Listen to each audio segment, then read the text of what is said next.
something else very much in the headlines. Continued public outrage over children separated from their parents at the border. A woman scaled the Statue of Liberty on the 4th of July yesterday in protest of President Trump's immigration policy. Police say the woman had planned to stay until, quote, all the children have been released. She was taken into custody after a 2.5-hour standoff. The president called her out during that rally going on tonight out in Montana. Take a listen. You saw that clown yesterday on the Statue of Liberty? You see the guys that went up there? I wouldn't have done it. I would have said, let's get some nets and let's wait till she comes down. Just get some nets. And earlier today, President Trump doubled down on his demand to deport undocumented immigrants without due process. He wrote on Twitter, when people with or without children enter our country, they must be told to leave without our country being forced to endure a long and costly trial. Tell the people out and they must leave, just as they would if they were standing on your front lawn. Jen, we had a poll we put up yesterday. I think it was yesterday. It might have been 2 days ago. In fact, it was 2 days ago. It asked a simple question. The president's handling of the issue of immigration, which obviously has been all over the headlines. Do you approve or disapprove? It was 39 to 58. 39 approve, 58 disapprove. Is this hurting the president, not just the president, but the Republican Party as he looked towards November? Well, I actually looked toward the Rasmussen poll, which was out last week, which polled about 1,000 likely voters.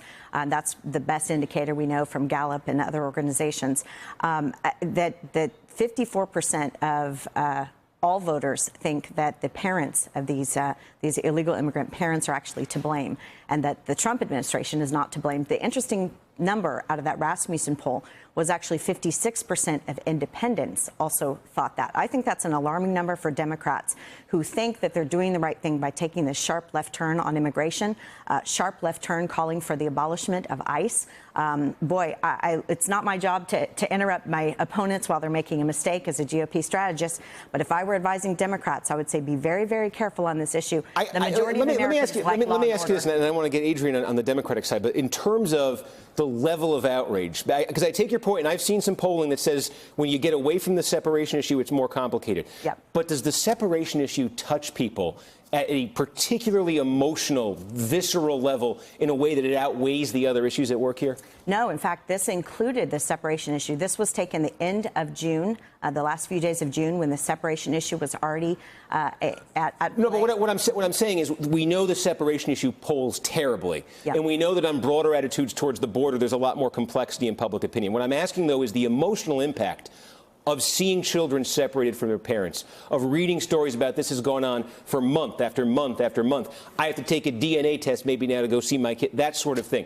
Does that reach people in a way that nothing else in this issue does? Well, the numbers don't show that it does, and that's why I say if I were advising Democrats, I would tell them to be very careful. Emotionally, it might be a good issue. I know the Democrats out there believe in it.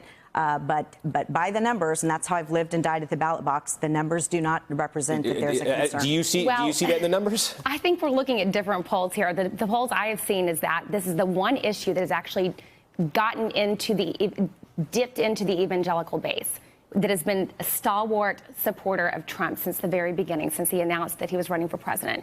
This is the one issue that has caused a lot of evangelical voters to have some major concerns about him, because they simply cannot live with the fact that parents are being separated from their children.